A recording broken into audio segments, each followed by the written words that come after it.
네, 여러분 안녕하십니까. 즐거운 역사 시간이 돌아왔습니다. 즐거운지는 모르겠지만, 네, 오늘 2학년 5반 역사 수업은 교과서 153쪽부터 하겠습니다. PPT를 만들었는데, 아이패드로 옮기다 보니까 글자가 깨져가지고 폰트가 깨져서 정신이 없더라고요. 그래가지고 교과서에 있는 내용으로 2북으로 시작하도록 하겠습니다. 오늘 배울 내용은 제국주의의 등장, 제국주의에 대해서 배우도록 하겠습니다. 이번 페이지에서 중요한 내용은 이 제국주의가 어떠한 의미인지, 이 배경과 사상적 기반이 무엇인지를 좀 알아보도록 하겠습니다.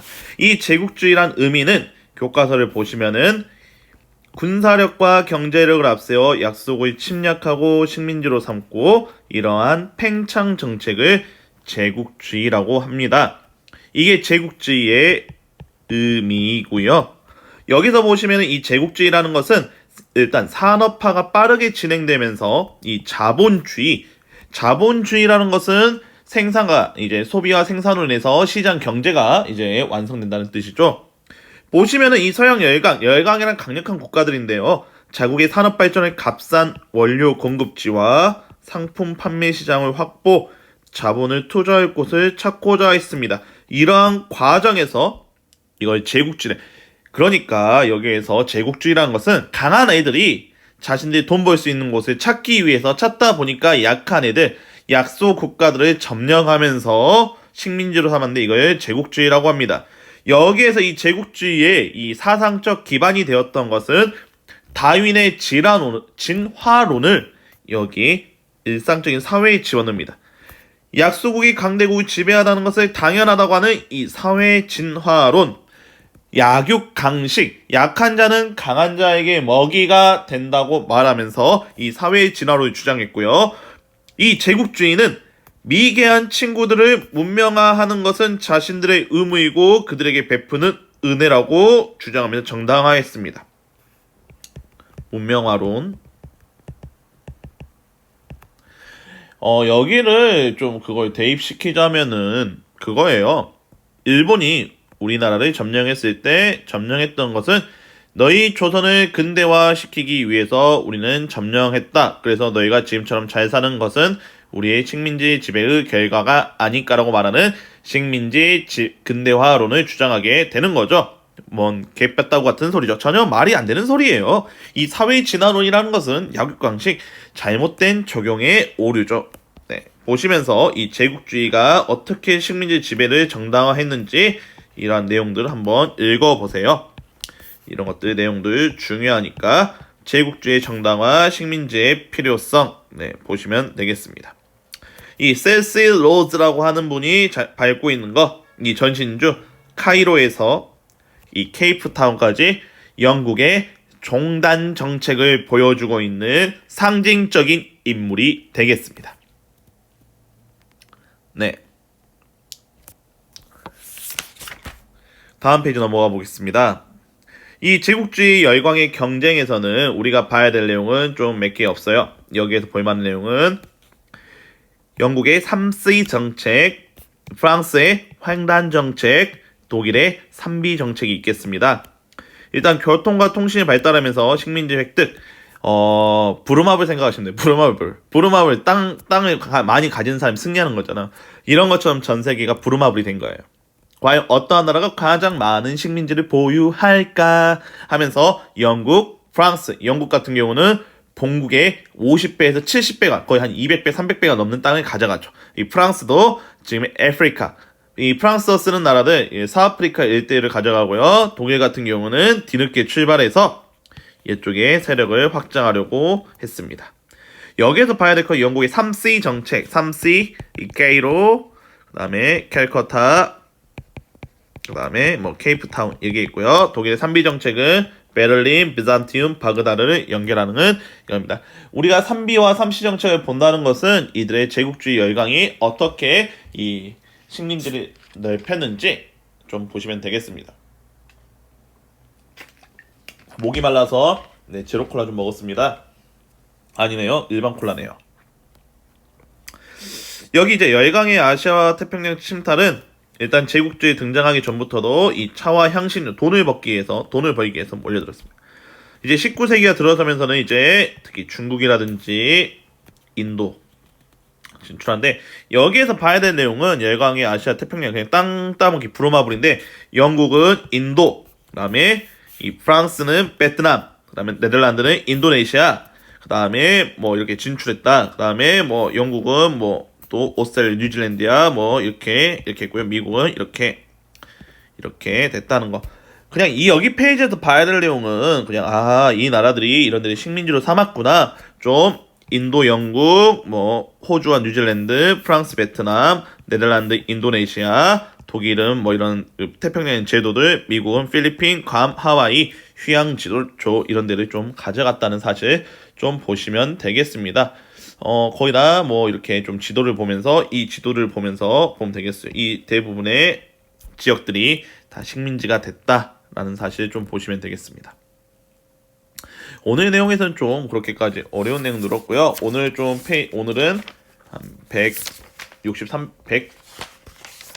161쪽까지만 할게요. 네, 많이는 안 나갈게요. 굉장히 많이 나가죠. 죄송해요.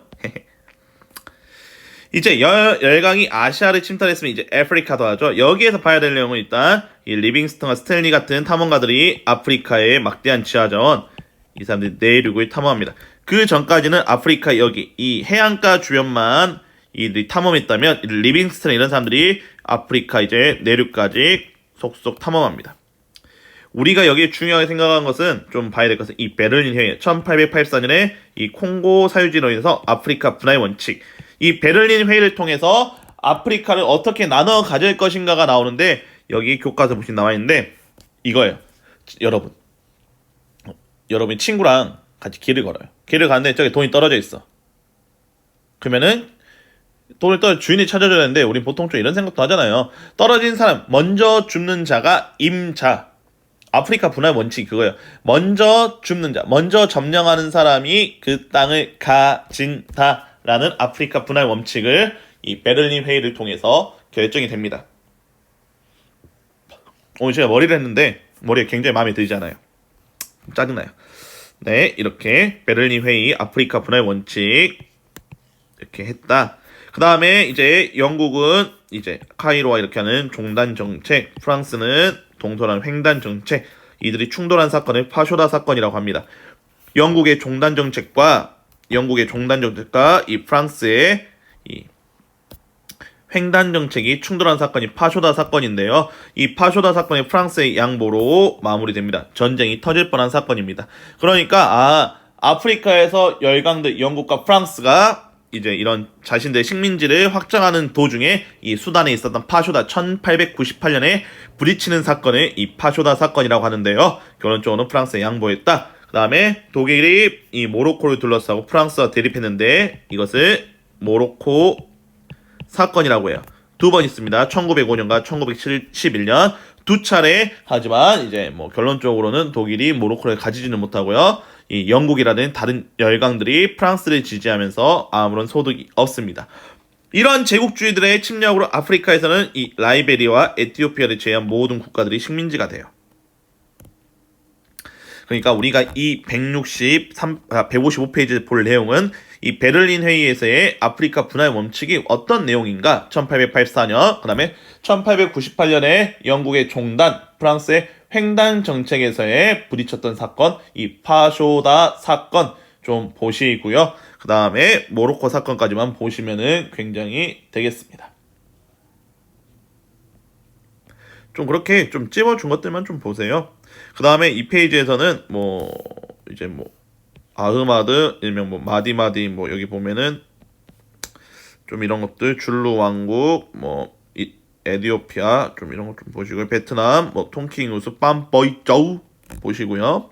그 다음 필리핀에서는 호세 리살, 이거 넷플릭스에 이 필리핀 독립운동에 관한 이 영화가 있습니다. 넷플릭스인가 왓챠에는 있어요. 이 호세 리살 있고요. 그 다음에 인도네시아에서는 카르티니가 여성 교육을 위해서 힘썼다. 우리로 따지면은 이제 그런 애국 운동을 하는 사람들이 여성 학교를 많이 세웠다라는 것 좀 보시면 되겠습니다. 좀 나올 만한 것들만 찝어줄게요. 네.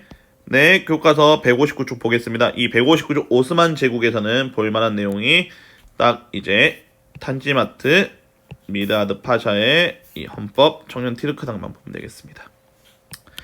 이 탄지마트는 1839년부터 1876년까지 여기 두 개를 좀 엮으면 될 거예요. 탄지마트라는 것은 개혁이에요. 이 탄지마트의 개혁의 내용은 여기 있는 이 내용 보시면 되겠습니다. 첫 번째, 공정하게 한다, 차별하지 않는다, 유럽식 징병제도와 유럽식 교육제도를 도입한다 라는 것입니다. 뭐 차별 없앤다, 세금제도, 교육제도를 서구식으로 바꾸는 등의 변화입니다. 이 변화가 처음에는 미흡할, 성과가 별로 안 나타나요. 그렇기 때문에 이 미드하드 파샤라고 하는 혁신적인 관료들이 서양식 의회 개설과 근대적인 헌법을 제정합니다. 결론적으로 이 개혁이 이제 이렇게 보수 세력과 반발과 유럽에 간섭을 하는데, 우리가 여기 중에 이 탄지마트라는 개혁의 내용과 이름이 중요해요. 이 탄지마트라는 게 어떠한 내용인가 이런 것들 좀 보시면서 보고요. 이 러시아와의 전쟁, 러투 전쟁이 77년부터 78년에 이 개혁을 했지만은, 이 탄지마트라든지 이런 개혁을 했지만은 러투 전쟁에서 이 결론적으로 러시아와의 전쟁에서 패배를 하면서 결론적으로 이제 기존의 과거 전제 정치를 강화합니다. 과거로 돌아가요. 그러면서 이 과거로 돌아가니까는 이 개혁에 앞장섰던 이 친구들이 이제 청년 티르크당을 결성하고요. 이제 혁명을 하면서 이렇게 합니다. 뭐 외세 배척 운동도 이렇게 하지만 이 청년 티르크당은 이제 그 전에 이런 근대적 개혁을 추진하다 이렇게 합니다. 하지만 이 청년 티르크당은 좀 약간 안 좋은 게 뭐냐면은 이 티르크족 우선주의예요.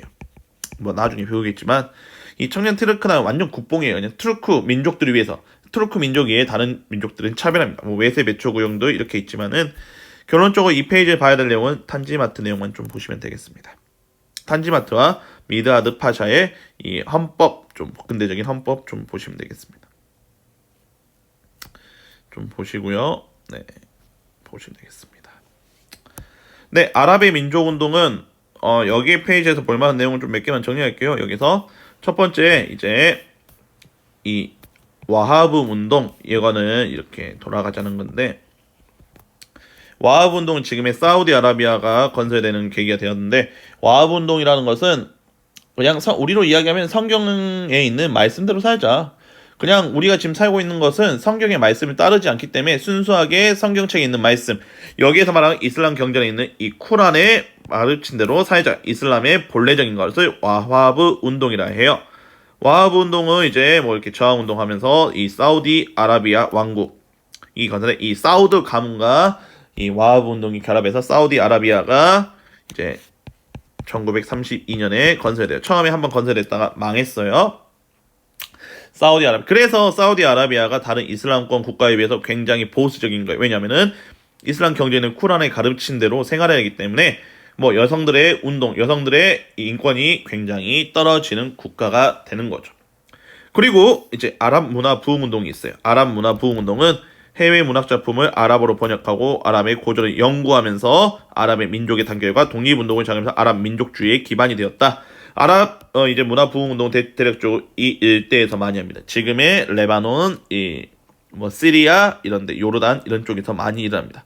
그러니까 문학 작품을 아랍어, 그러니까 해외, 우리나라로 이야기하면은 일제 강점기나 뭐 근대화가 됐을 때 외국의 서적들을 우리 이제 국어, 이제 한국어로 많이 번역해서 했다고 생각하시면 되겠습니다.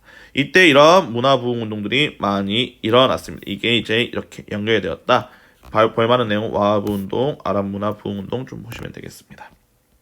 이란의 입헌혁명은 이 카자르 왕조가 있는데, 이 카자르 왕조의 러시아의 남하 정책과 영국이 러시아가 남하를 하면은 여기에 있던 자신들 인도가 겹치기 때문에 이들을 막기 위해서 이제 견제를 하기 위해서 이제 이 가운데 있었던 이 카자르 왕조가 이 많은 영토를 뺏겨, 특히 여기 중요한 거는 이 담배 불매 운동이에요.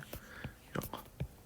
특히 영국의 이 담배 이 권한을 줘요. 이 담배라는 것은 국가에 독점하는 권리인데 이것을 개인에게 줘버립니다. 왜 그랬었냐면 영국에서는 이 돈을 마련하기 위해서 여기 보면은 이 담배 주니까는 이 당시 여기에 있었던 이슬람교 지도자들이 담배 불매 운동을 해서 결론적으로 이게 이제 돌아오지만은 이 담배 불매 운동 이렇게 하고요. 이권 해소 운동을 하면서 입헌 정치 합니다. 결국 입헌 정치가 일어나 하지만은 제정이 되지만은 이 보수 세력과 이런 걸로 인해서 결론적으로 카자르 왕조는 이렇게 영토가 3분할이 돼버려요. 위에는 러시아, 중립, 다음에 영국 땅으로 이렇게 돼버립니다.